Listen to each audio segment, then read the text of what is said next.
وازيكم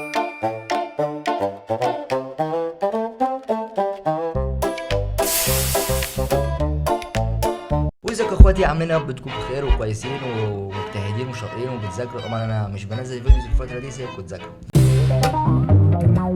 فاتبعت لي حاجه كده، ويعني حاجه مش مستاهله التاخير، او انا مش هقدر ان انا اخرها عشان اصور عليها يعني. فعندنا المنتج ده واللي هنفتحه دلوقتي ونعمل ريفيو عليه كامل.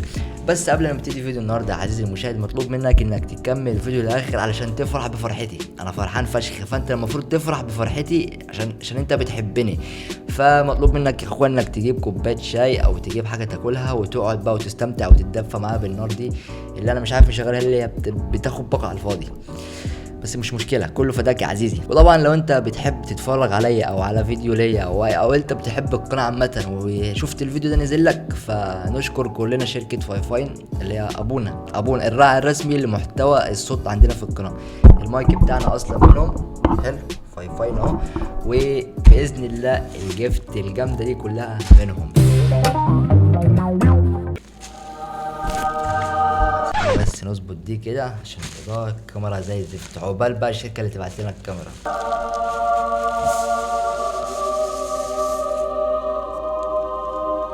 اخواتي نرحب بالعضو الجديد بتاعنا في القناه، وهو ميكسر فاين اس سي 8 اهو مكتوب قدامنا، بس الكاميرا عامله فليب، فهو في فاين اس سي 8 اهو. اخواتي الميكسر ده من اقوى الميكسرات اللي نزلت الفتره الاخيره دي، اللي هو انت هيظبطك يعني ثمنه قليل بس هيطلع لك كواليتي صوت.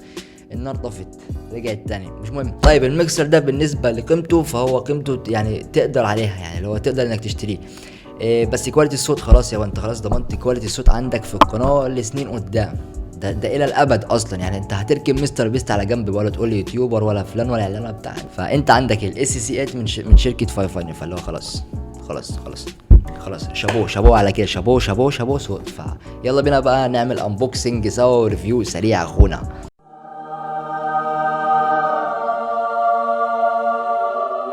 نيجي بقى للمنظور ده عشان نقدر نشرح براحتنا كل حاجه كل تفاصيل.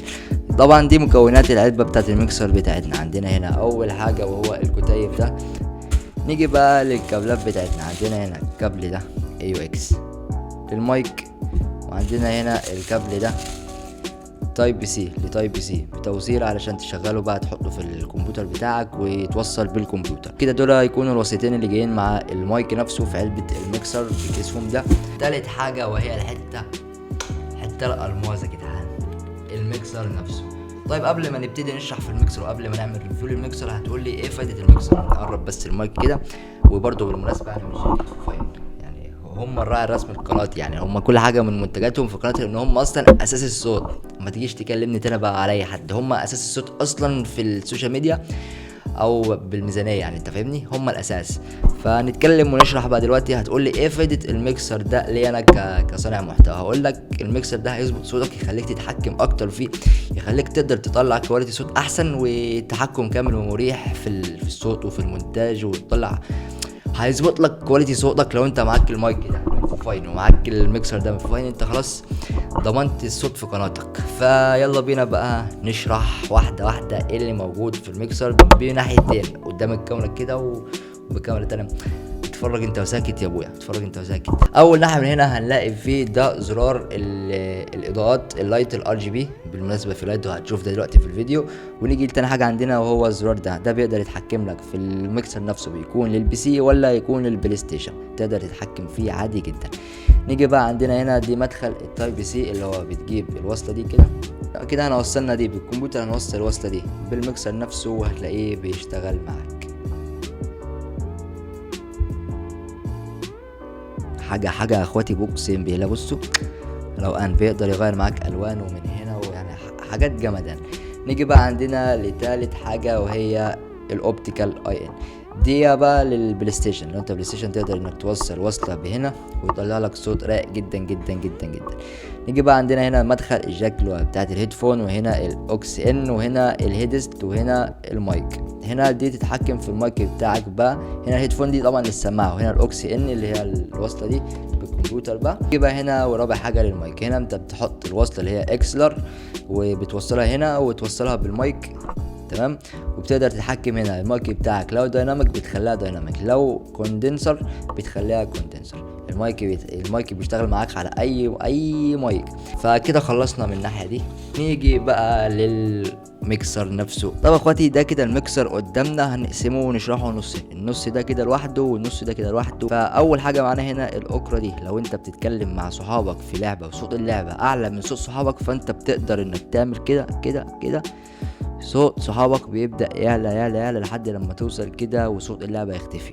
طيب لو العكس وصوت صحابك أعلى من صوت اللعبة، فأنت بتقدر إنك تعمل كده كده كده كده وتقللها لحد لما يكون صوت اللعبة أعلى من صوت صحابك، لو بيصدقوك يعني وأنت مش حابب تسمع قرفهم وكده. تاني حاجة معانا هنا الاوتبوت، دي الصوت اللي طالع من الميكسر للسماعة بتاعتك، الصوت اللي انت بتسمعه، قوة الصوت وعلوها يعني. تاني حاجة بقى عندنا المايك، وهي دي بقى اهم حاجة هنا. ده الزرار ده بيتحكم لك في صوت المايك وقوته وعلوه، يعني حساسية المايك بمعنى اصح. لو انت حابب ان صوتك يكون عالي جدا فانت هتظبط دي كده، لو انت حابب انك تخلي صوتك متوسط فانت هتعملها كده. وعندنا البكرة الاخيرة وهي بكرة الاي او اكس. البكرة دي انت بتقدر توصل بيها الميكسر نفسه بالتليفون، يعني انت الميكسر بيشتغل معاك على الكمبيوتر وعلى التليفون الاثنين. نيجي بقى عندنا تاني حاجه معانا وهي الفويس تشانجر. الفويس تشانجر ده تقدر تتحكم في صوتك، لو انت مثلا ستريمر عاوز تعمل مقلب في حد صاحبك او كده، فانت تقدر تتحكم من هنا في صوتك. طيب ازاي تقدر تتحكم؟ هتك تك كده اهو. طبعا هو كده اختار لنا اوتو تون اللي هو حاجه عشوائيه، اللي هو انت مش حاجه من دول، تمام. طيب ايه دول بقى؟ هتيجي هنا تك تك كمان إلدر اللي هو صوت راجل الكبير كده اللي هو وحش كده، فاهم. ومونستر هنا صوت الوحش، دي صوت راجل كبير عجوز كده اللي هو صوت تخين، وهنا صوت الوحش، وهنا روبوت صوت الروبوت. ونيجي بقى للاضافه الجديده في الميكسر ده وهي الميجافون. الصوت ده اول مره اتضاف في الميكسر ده غير الميكسر اللي هو اس سي 3. هنا الصوت ده كانك بتتكلم في تليفون ارضي كده، الصوت بيكون رايح بعيد وقديم كده، فدي حاجه جامده بصراحه. ونيجي بقى عندنا هنا صوت البيبي يخلي صوتك طفل كده، طفل صغير. وعندنا الفيميل صوت اللي هو الانثى اكيد احنا عارفين، وهنا الميل صوت ولد كبير كده اللي هو صوت غريب كده. وعندنا هنا الاوتو تون بقى زي ما قلنا بيختار لك حاجه عشوائيه من الحاجات دي. ولو انت خلصت المقلب في صاحبك وعاوز ترجع صوتك طبيعي، هتدوس كده مره واحده هتلاقي كده انت صوتك رجع طبيعي، وهتلاقي هنا بيعمل لك ار جي بي حاجه رايقه موت. نيجي بقى الاول اوبشن عندنا هو الايكولايزر. الايكولايزر ده انت بتقدر تتحكم فيه في حده صوتك او شده صوتك، يطلع كواليتي كده نظيفه جدا من غير اي وش او اي حاجه. فتقدر تختار اوبشن من دول، لو انت مثلا في لعبه او في صوت اغاني شغاله او في صوت افلام، فانت بتقدر تتحكم تختار اللي انت عاوزه. عندنا بقى الاوبشن ده اللي هو 7.1 اللي هو لسه متضاف جديد في الميكسر ده، بيخلي صوتك كده اللي هو كانه طالع ايه، كانه محيطي كده، اللي هو كانك قاعد في سينما وفي صوت كبير حواليك. انا بصراحه ما جربتوش، يعني انت ممكن تقدر تجربه وتشوفه هل يكون مناسب معاك ولا لا. عندنا بقى اوبشن ال 48 فولت. ال 48 فولت ده بيكون مخصص لمايكات الكوندنسر، وهو تقدر تفعلها هنا وتقدر ترجعها ديناميك عادي جدا. ولو ده بيدل على شيء فبيدل لك ان الميكسر ده بينفع معاك على اي مايك حتى لو مايك احترافي كبير جدا، فالميكسر ده هتلاقيه سد معاك جامد فيه. ودي ميزه برضو من ميزه الميكسر ده اللي هو اس سي 8. عندنا بقى هنا المايك مونيتور اللي هو بتقدر انك تسمع صوتك في السماعه، لو انت لابس هيدفون تقدر تسمع صوتك وتقدر تسمع الافكتات اللي انت بتعملها دي كلها من الهيدفون اللي انت لابسها. عندنا بقى الكاستوم A والكاستوم B والكاستوم C والكاستوم D، تقدر انك تسجل في كل واحده صوت وتدوس مره واحده كده يقول الصوت اللي انت سجلته. يعني مثلا انت لو سجلت هنا اعمل لايك وسبسكرايب، تدوس كده هيقول لك اعمل لايك وسبسكرايب، فهمت؟ فهو بيسجل لك الصوت وتختار الزر اللي انت سجلت فيه الصوت المعين اللي انت عاوز تقوله وتدوس عليه كده هيروح يقوله هو، تمام. ودي ميزه برضو في الميكسر ده وحاجه بريميوم وحاجه شيك جدا. واعتقد هتلاقوا الفتره الجايه دي محتوى رايق جدا جدا جدا بالميكسر ده.